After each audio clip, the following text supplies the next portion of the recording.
오늘 우리가 읽은 성경 본문 말씀은 바로 아브라함의 이야기입니다. 우리는 아브라함을 잘 알고 있지요. 아브라함의 별명이라고 한다면, 닉네임이라고 한다면 바로 믿음의 조상, 믿음의 아버지입니다.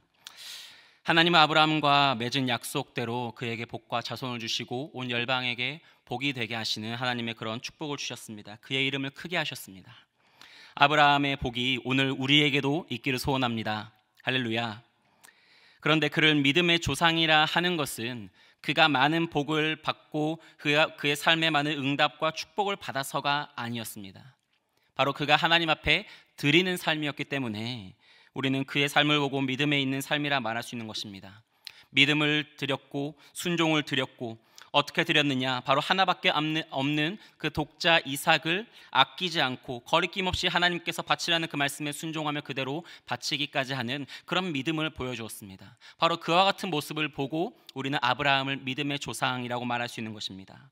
많이 받았다고 해서 믿음이 좋은 것이 아니지요. 주님을 신뢰함으로, 그 주님을 기다림으로, 그 주님의 말씀 때문에 버티고 인내하고 또 무엇도 아끼지 않는 그 나의 모든 가치를, 나의 모든 귀한 것을 하나님 앞에 올려드릴 수 있는 그것이 바로 믿음의 사람이라고 할 수 있는 것입니다.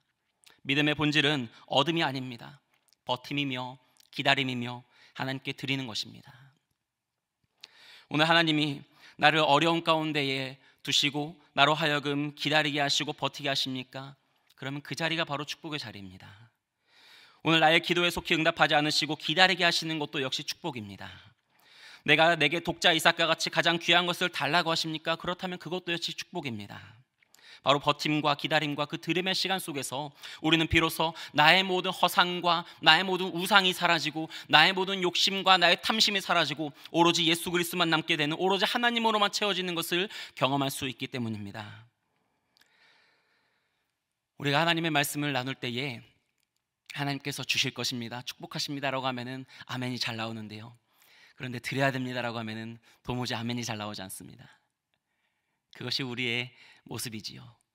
하지만 오늘 우리가 아브라함의 이야기 가운데에서 하나님께 드리는 것이 얼마나 복된 인생인가를 다시 한번 깨닫고, 주님 내가 여기 있사오니 나를 사용하여 주옵소서, 주님 내가 여기 있사오니 나의 삶을 드립니다, 주님 받아주시옵소서 라고 아브라함과 같이 이삭을 드릴 수 있는, 나의 가장 귀한 것을 드릴 수 있는 그런 믿음의 거장들로 새롭게 되는 은혜가 있기를 소원합니다.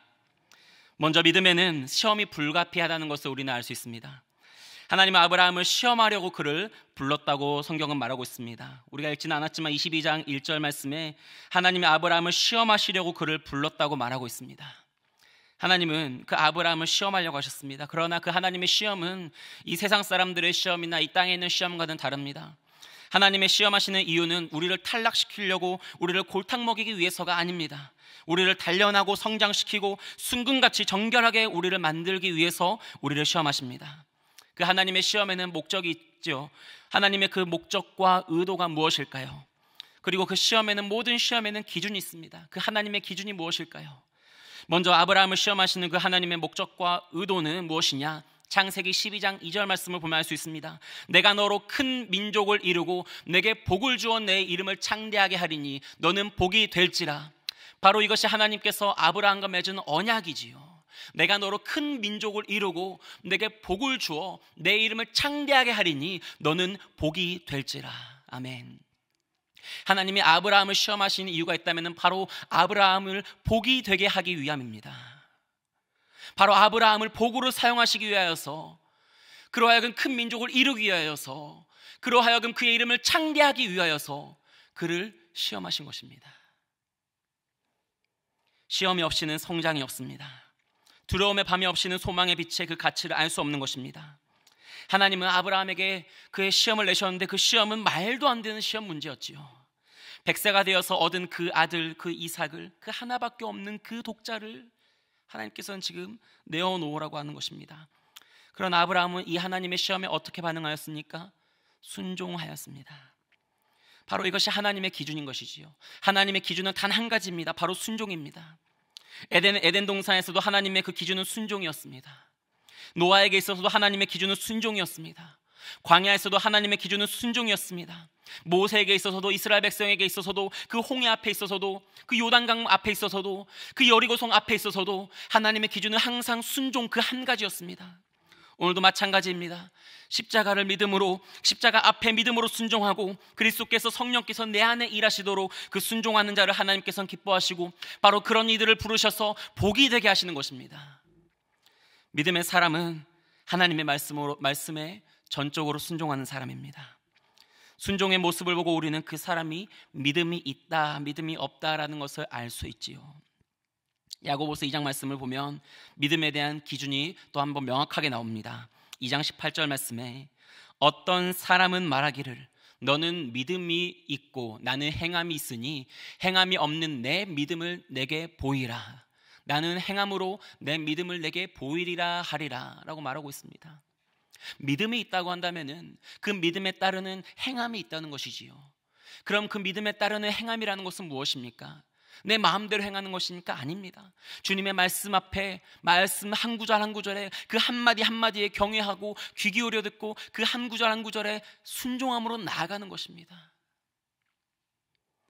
오늘 하나님 앞에서 아브라함과 같은 그런 믿음의 시험에 있는 성도님들이 있다면은 오늘 아브라함의 믿음을 본받고 그 아브라함이 하나님의 시험 앞에 순종으로 나아갈 수 있었던 것처럼 주님, 나에게 순종을 허락하여 주시옵소서. 주님, 그 말씀 앞에, 성령의 그 조명하심 앞에서 오늘 내 말씀이 나의 심령을 찌르고 내 삶을 요동하게 하고 내 삶을 흔들어서 내게 가장 귀한 이삭을 내놓으라고 하시는 그 말씀이 임한다면, 그 감동이 임한다면 주님, 두려워하지 않고 요동하지 않고 떨지 않고 주저하지 않고 즉각적으로 순종할 수 있는 그런 믿음을 내게 허락하여 주옵소서.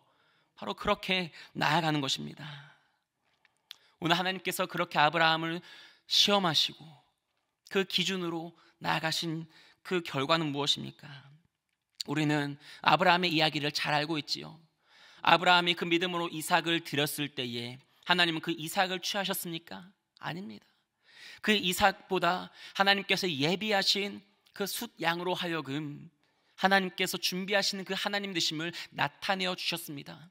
애초에 하나님께서 이 시험을 통해서, 이 시험을 통과하는 자에게 원하시는 것, 이 시험 가운데 원하시는 것은 이방의 신들과 같이 나의 가장 귀한 것을 뺏어가는 것이 아니라, 나에게 그것을 뺏어감으로 절망과 슬픔과 아픔을 주려는 것이 아니라 그 가운데에서 하나님의 하나님 되심을 알게 하기 위함, 그것이 시험의 목적이었기 때문입니다.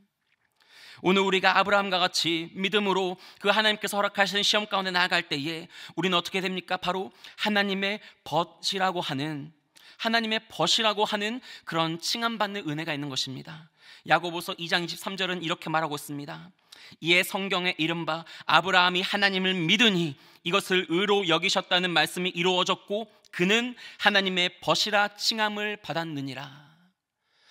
우리가 하나님의 시험을 통과할 때에 우리 가운데 주어지는 것은 이 땅의 어떠한 것이 아닙니다. 그저 내가 드리려고 했던 그것을 다시 얻었다는 그 기쁨이 아닙니다. 나는 내 이삭을 드리려고 했고 이삭의 준하는 나의 가장 귀한 것을 하나님께 드렸지만 하나님은 나에게 하나님의 전부를 주시는 것입니다. 나의 전부가 되어주시는 것, 나의 벗이 되어주시고 나의 친구가 되어주시고 나와 동행하시고 나의 전부가 되어주시는 그 하나님을 우리가 얻게 되는 것입니다. 그것이 하나님의 시험에서 우리가 얻게 되는 결과인 것이지요. 사랑하는 성도 여러분, 오늘 우리가 아브라함의 삶에서 그와 벗으로 동행하신 그 하나님만을 우리의 유일한 갈망으로 삼는 그런 은혜가 저와 여러분에게 있기를 축원합니다.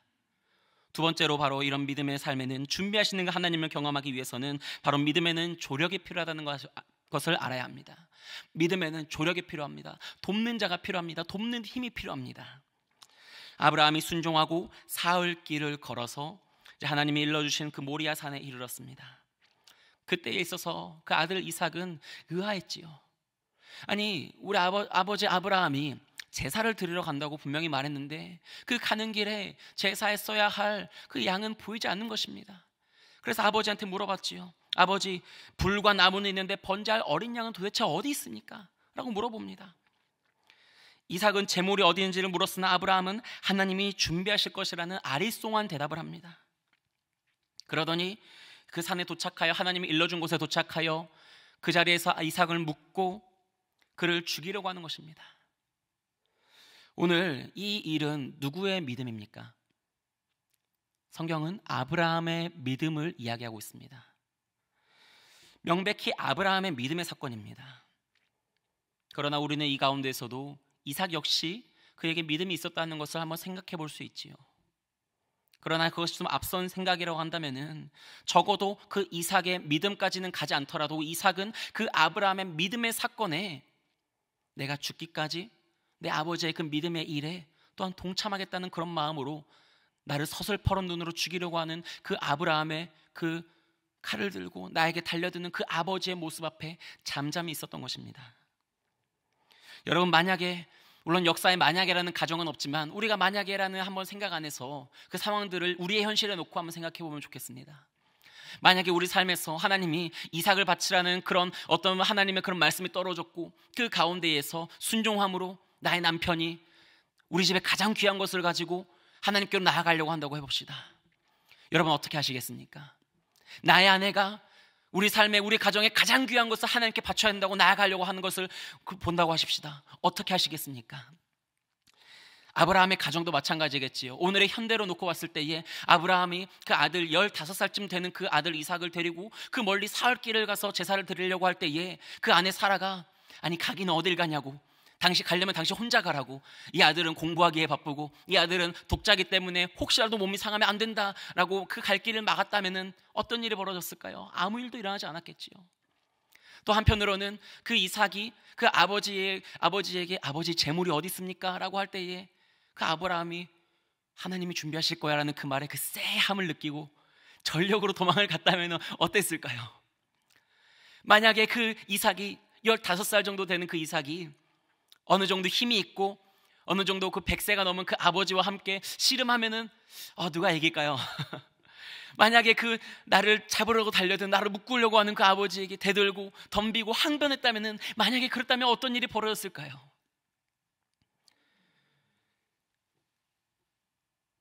여러분, 우리의 삶에서 우리가 믿음으로 하나님의 일을 하려고 할 때에 사실 나의 믿음을 방해하고 나의 믿음을 가로막고 나의 믿음을 흔드는 많은 일들이 있습니다. 또 어떤 면에서 많은 그런 관계들이 있습니다. 우리는 믿음의 조력을 하나님 앞에 먼저 구할 수 있어야 됩니다. 아브라함의 그 믿음의 사건에는 내가 죽임 당하더라도 그 앞에 드려지기로 또한 결단한 이삭이 있었다는 것입니다. 일산에서 목회를 하시는 한 목사님의 이야기를 제가 몇 년 전에 신문에서 본 적이 있었습니다. 어린 시절 아버지께서 열심히 직장 생활 하시다가 하필이면 은혜를 세게 받으셔서 목사를 하겠다고, 신학교를 가겠다고 일을 다 그만두시고 이제 신학교를 갔다는 것입니다. 은혜를 너무 세게 받으셔서 이제 생계를 다 뒤로 하고 신학교를 갔어요. 신학교를 가자 이제 아버지께서 이제 벌어오시는 수입이 사라지고 그것들 때문에, 그 일들 때문에 이제 가족이 힘들어지고 궁핍한 핍절한 삶을 살게 되는 것입니다. 가정에 이제 파경이 찾아왔고 어려운 시간을 보냈다고 합니다. 그런데 이제 아버지가 신학교를 졸업하고 하시는 일이 개척을 했는데, 그냥 개척도 아니라 그냥 목회도 아니라 외국인 근로자 목회를 했다는 것입니다. 당시에 이제 90년도 말만 해도 이제 외국인 근로자를 대상으로 목회를 한다는 것은 굉장히 쉽지 않은 일이었겠지요. 그런데 그 일을 할 뿐만이 아니라 그러면은 그냥 좋게 이제 교회에서 목회를 하면 될 텐데 그 외국인 근로자들을 가정으로 계속 이제 데리고 오는 거였습니다. 갈 곳이 없는 외국인 근로자들을 교회에서만 재울 뿐만이 아니라 가정으로 데려와서 이제 이 아들 방까지 같이 쓰게 하는 것입니다. 이 아들이 사춘기를 보내고 그 가운데서 아버지를 원망하고 얼마나 많은 불평이 있었고 얼마나 많은 큰 상처가 있었겠습니까? 그 아버지의 믿음의 일이었는데, 아버지가 선택한 개척이었고 아버지한테 임한 은혜였는데 하나님 왜 제가 이런 피해를 봐야 되죠? 라는 그런 원망과 울분이 또 그 아들 가운데 차 있었던 것입니다. 그 상황 자체가 싫고 피했다고 해요. 그런데 아버지께서 이제 아침마다 약수터를 가는데 같이 가자고 해서 왕복 2시간 거리를 아침마다 그래도 약수터를 다니면서 아버지와 이야기를 할 수 있는 기회들을 매일 얻었다고 합니다. 그러면서 아버지가 받은 사명이 무엇이며 아버지가 만난 하나님이 어떤 하나님이며 그 아버지의 그 부르심과 사명에 대해 듣고 그 가운데에서 조금이나마 헤아리는 그 마음들을 가졌다고 해요. 그런데 현실이 너무 어려운 바람에 그 아들의 마음에는 나도 아버지처럼 목사가 돼야 되겠다라는 생각보다는 나는 무슨 일이 있어도 돈 많은 장로가 돼야 되겠다. 그런 생각을 했다고 합니다. 그 현실이 너무 힘들어서 나는 길을 쓰고 목사는 안 되고 길을 쓰고 나는 돈 많이 벌어서 그래도 양심이 있으니까 헌금 많이 하는 그런 장로를 해야 되겠다. 그런 마음을 가졌다고 합니다. 그래서 대학교도 일반 학과를 가고 일반 대학을 간 거예요. 그런데 이제 어느 날 예배를 드리고 그 말씀을 듣는 가운데에 그 하나님의 부르심이 임한 것입니다. 그리고 이 목사님도 결국에는 아버지와 같이 목회 헌신을 하고 개척을 했다고 합니다. 그런데 그 목사님의 그 인터뷰의 말미에 하는 말이, 당시에 너무 힘들어서 나는 커서 목사는 싫었지만, 그러나 나의 그 눈물 젖은 어린 시절이 그 외국인 근로자와 함께 방을 써야 됐고, 상식적으로 납득이 안 되고, 아버지의 믿음으로 한 일로 보였던 그 일들이 사실은 모두 하나님의 준비하심이었고 나를 향한 하나님의 계획이었습니다. 나는 그 외국인 근로자들과 함께 청소년 시절에 방을 쓰면서 목회를 배웠고, 나는 그 아버지와 약수터를 가는 그 수고 가운데에서 그 아버지가 만난 하나님, 크신 하나님을 나는 배웠습니다. 이와 같이 대답을 하는 거예요. 사랑하는 성도 여러분, 여러분의 가족 가운데 이 하나님을 위해 헌신하겠다, 그 믿음으로 내 삶을, 나의 소중한 무언가를 드리겠다고 할 때에는 우리는 가로막는 그런 믿음 없는 자가 되어서는 안 될 것입니다. 오늘 이 외국인 근로 목회를 했던 그 목사님의 믿음의 조력자는 누구였습니까? 그 아들이었습니다. 그 조력은 무엇이었습니까? 아버지를 위해서 두 손 두 발 벗고 돕는 것이 아닐지라도 그 자리에 그저 함께 묵묵히 있었던 것입니다. 때로는 원망도 들었고 때로는 불평도 들었지만 나의 어떤 침실까지 치고 들어오는 그 외국인 근로자와 함께 방을 쓰는 그저 그 삶을 살아가는 것, 그것이 또한 조력이었던 것입니다. 오늘 이 시대에 찾아보기 어려운 것은 하나님의 말씀을 위해서, 복음을 위해서 내가 나를 주님 앞에 온전히 헌신하겠습니다라는 그런 믿음의 헌신도 찾아보기 어렵지만, 누군가가 그런 헌신으로 나아갈 때에 옆에서 그래, 네가 그렇게 간다면은, 네가 그렇게 나아간다면은 나는 나의 생명을 다하여서 너를 보내겠다라는 그런 어떤 아름다운 동역의 모습이 잘 보이지 않는 것입니다. 나가겠다는 자들은 있을지 모르지만 보내는 그런 마음들은 잘 없는 것이지요. 여러분, 만약에 지금 이 수능을 앞두고 있는 우리 고3 학부모님들 있을 것입니다. 많이 두렵죠. 많이 염려되죠. 아들의 딸의 그 진로에 많이 어려움이 있을 것입니다. 그런데 시험 보고 와서 원서 접수해야 되는데 수능에 정말 퍼펙트하게 전국 1등 탁 찍었다고 해봅시다. 그런데 이 아들이 은혜를 세게 받아서 저 총신대 가겠습니다, 저 신학교 가겠습니다 라고 하면은 어떻게 하시겠습니까?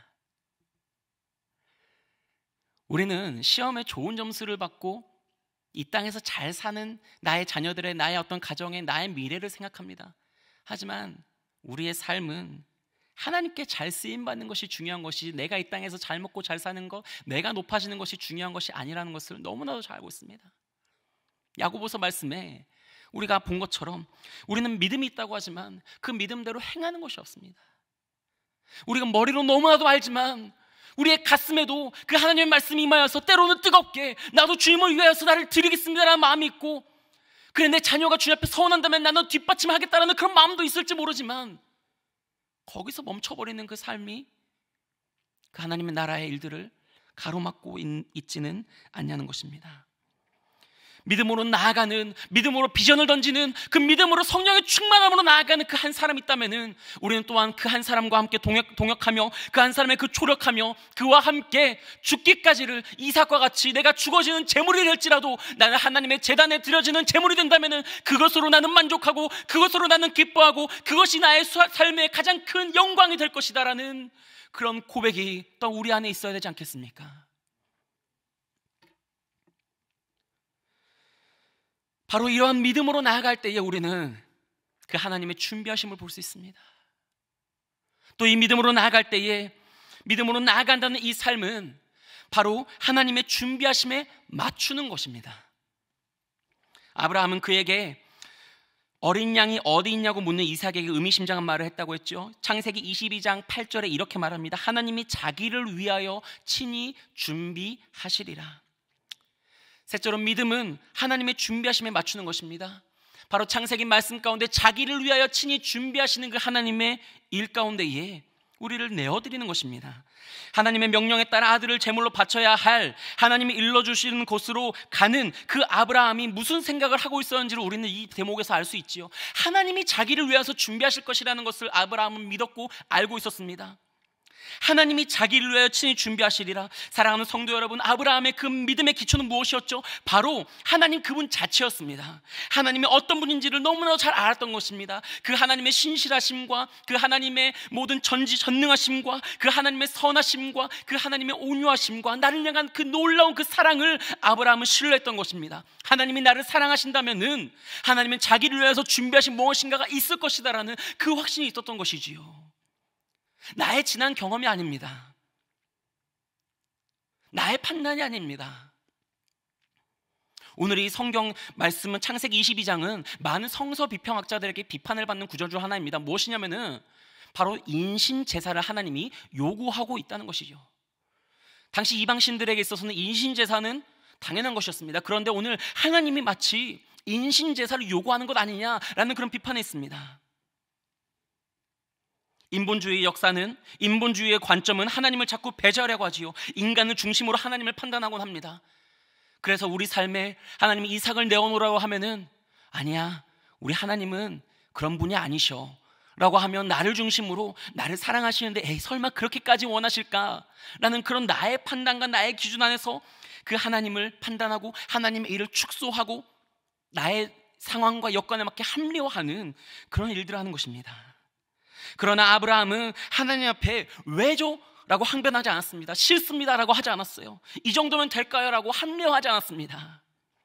아브라함은 그 하나님 말씀하신 그대로 일체의 항변도 병변도 비판도 하지 않고 그저 묵묵히 하나님이 일러주신 여호와의 산에 올랐던 것입니다. 왜냐? 그것이 믿음이기 때문입니다. 하나님이 어떤 분인지를 알았고, 하나님은 내가 우선이 아니라 자기 영광을 위하여서, 자기 이름을 위하여서 가장 선하고 온전하고 아름다우신 뜻대로 준비하신 것이 있을 것이다라는 것을 그 하나님에 대한 기초로 하나님을 믿었던 것입니다. 그렇게 될 때에 우리는 잘 알다시피 아브라함이 이삭을 잡으려고 하는 그때에 하나님의 사자가 나타나 이삭에게 손을 대지 말라고 하지요. 그런데 그때에 바로 비로소 뭐라고 합니까? 여호와의 사자가 이제 이르러서 창세기 22장 12절 말씀에 이렇게 말합니다. 내가 내 아들 내 독자까지도 내게 아끼지 아니하였으니 내가 이제야 내가 하나님을 경외하는 줄을 아노라. 내가 이제야 내가 하나님을 경외하는 줄을 아노라. 하나님을 경외한다는 것은 무엇입니까? 만물이, 모든 호흡 있는 생물이, 모든 역사와 사건과 사고와 모든 우주가 하나님의 영광을 위한, 하나님의 의한 것임을 인정하는 것입니다. 나의 삶의 모든 소유와 나의 삶의 모든 순간이, 나의 삶의 모든 호흡과 모든 생명과 모든 것들이 하나님께 있음을 인정하는 것입니다. 그것은 머리로 많은 것도 아니라 입술로 쥐어져 고백하는 것이 아니라 바로 내 삶에서 작은 나의 믿음 안에서 하나님 달라고 하신 그것을 온전히 그대로 드리는 것, 그것이 하나님을 경외하는 것입니다.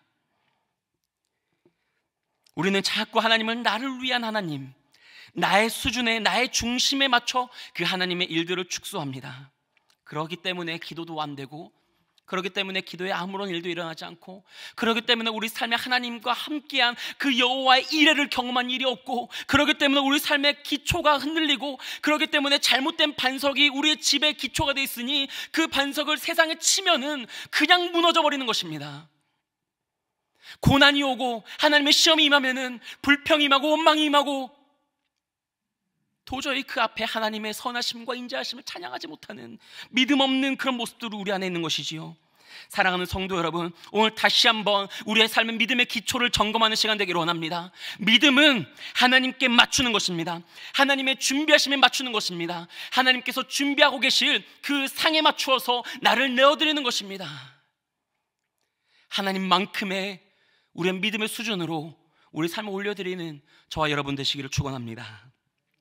베드로가 아무 때나 물 위에 올라간다고 물 위를 걸을 수 있었을까요? 아브라함이 아무런 재물을 가져갔다 해서 하나님이 그걸 받으셨을까요? 아무 산에 올라가서 이삭을 바쳤다고 해서 그것이 됐을까요? 아닙니다. 바로 여호와의 산에 올라 14절 말씀에 여호와의 산에서 준비가 되리라. 하나님께서는 여호와의 그 산에서 준비하고 계십니다. 하나님은 어디 계십니까? 무소부재한 하나님이십니다. 우리가 삶에 처하는 모든 상황들 속에 모든 가정과 모든 여건과 모든 직장과 모든 곳에 있습니다. 그러나 하나님께서 공식적으로 우리 가운데에 만남의 통로로 주신 자리가 무엇입니까? 바로 예배지요. 성례입니다. 이 예배 가운데 우리가 나올 때 여호와의 산에서 준비되리라, 그런 마음으로 매 순간순간에 예배에 나오고, 특별히 다가오는 우리 특세 가운데에 그런 믿음으로 나아가는 그런 은혜가 있기를 소원합니다.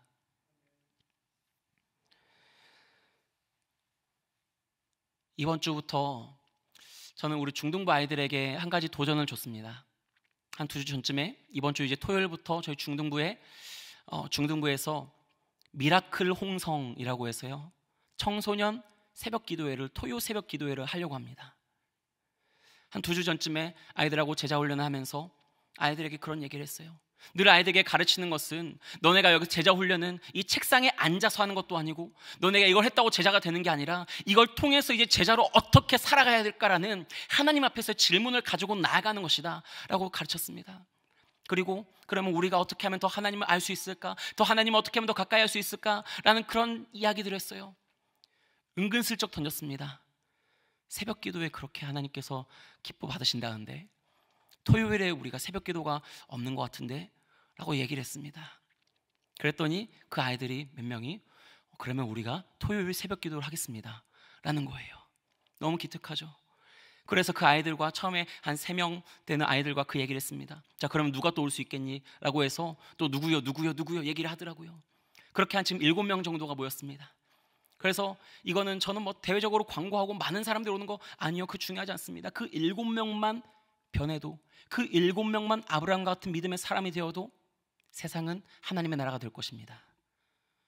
하나님께서는 바로 그 아이들을 통해서 하나님의 역사를 이루실 것입니다. 저는 그 확신이 있기 때문에 그 아이들과 이제 토요일마다 새벽 기도를 하려고 합니다. 물론 새벽이라고 하기에는 무색하게 6시 반에 모입니다.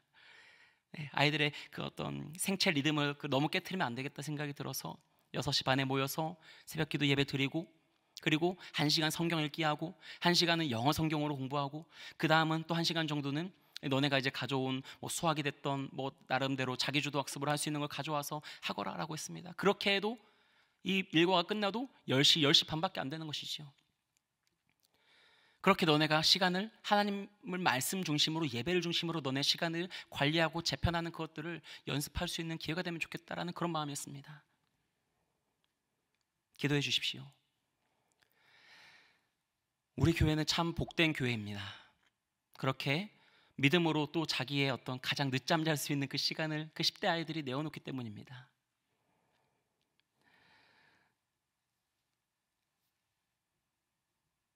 우리가 두려워하지 않고 여호와를 사모함으로, 여호와를 경외함으로 여호와께서 부르시고 보이시는 그곳으로 나아갈 때에 내 삶의 모든 우선순위를 다 뒤로하고 하나님 한 분을 나의 삶의 가장 최고봉으로 두며 나아갈 때에 우리는 준비하시고 예배하시고 우리 가운데 가장 좋은 것으로 채우시는 그 하나님을 경험하게 되는 것입니다. 예레미야 29장 11절, 시편 128편 1절 말씀을 읽겠습니다. 우리 함께 읽을까요? 예레미야 29장 11절 말씀입니다. 너희를 향한 나의 생각을 내가 아나니 평안이요 재앙이 아니니라. 너희에게 미래와 희망을 주는 것이니라. 여호와를 경외하며 그의 길을 걷는 자마다 복이 있도다. 아멘. 사랑하는 성도 여러분, 하나님은 언제나 우리에게 가장 좋은 것을 예배하고 계십니다. 지금도 아브라함과 같은 믿음의 사람들을 기다리고 계십니다. 여호와를 경외하는 그 자에게, 그의 길을 걷는 자마다 복이 있도다는 이 말씀처럼 너는 복이 될지라 라는 하나님의 그런 놀라운 언약을 주고자 기다리고 계십니다.